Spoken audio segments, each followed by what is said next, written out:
Hey guys, Moshe the Electric Israeli, and thank you for joining. If you're new, don't forget to hit that subscribe button and help me change the world one electric car at a time. And today I'm going to do this review about my Tesla Model Y. I've driven it for about 4 months or so, and I already have 10,000 miles on it plus. And I'll give you like a few important points about this incredibly amazing car. So let's get right at it without any delay. So like I said, over 10,000 miles, and those of you who follow my channel, thank you. You know that I take a lot of road trips, so we took at least 4 major road trips with this car. Maryland, up to the Northeast, Rhode Island, places like that. We take a lot of trips, so that's where the miles come from, just like on my Model 3. I will talk about really a few important things. First of all, range. This car came with a rated range of 316 miles. Got a software update, supposedly 325, but the rated range makes no difference at all. What makes difference is the real world range, and the real world range is in this car is about regular driving, no compromise. That's what I'm saying. Is about, I would say, 280 miles. You can absolutely get 280 miles. This car, it's a very efficient car, very, very efficient car.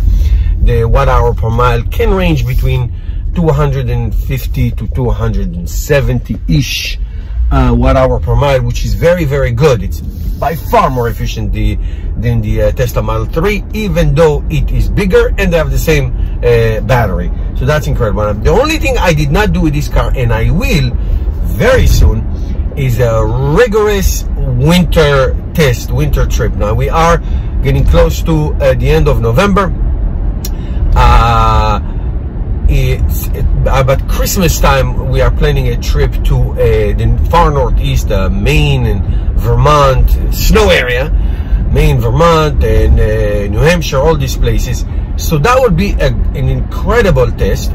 This car has a heat pump, which no Tesla car has, and that will be a great indicator of what this car is made of when it comes to extreme cold weather. I can tell you that the Model 3 loses between 20 to even 50% of its range on extreme cold, and that is a significant loss. I tested the Model 3 over 3 winters, and depending on the temperature, let's say 32 Fahrenheit to I would say, let's say 20, it does have this range decrease. I tested it many times. If you're talking Celsius, between 0 to -10, -15 Celsius. So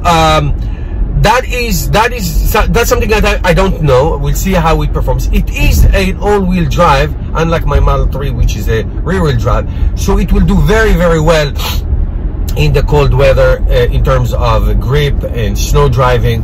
I live in snowland. I live in the mountains. So we'll see. I predict it will do extremely well.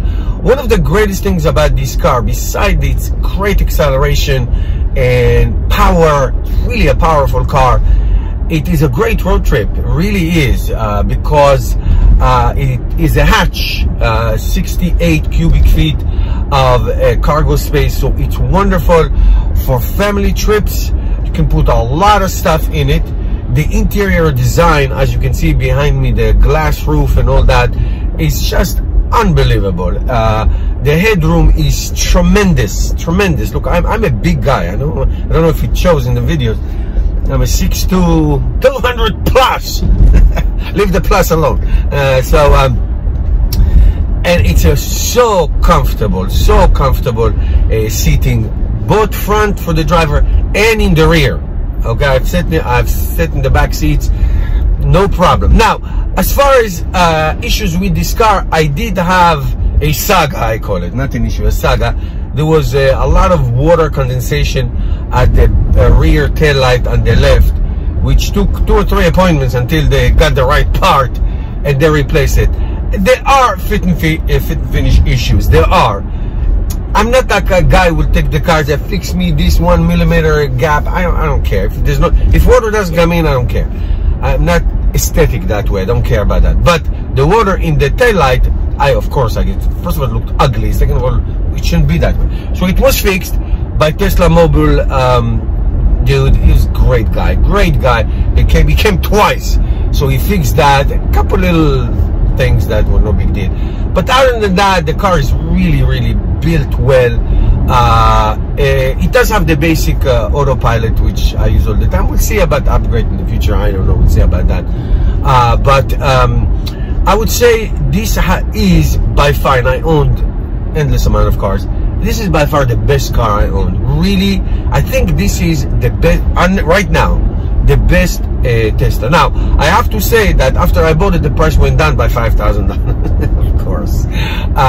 So the price right now with no options, you'll get $49,900. Depends on your state. You can get some tax breaks and all that. New Jersey will give you $5,000 back. So I made that $5,000 that way. That I overpaid for this car. Anyway, it doesn't matter.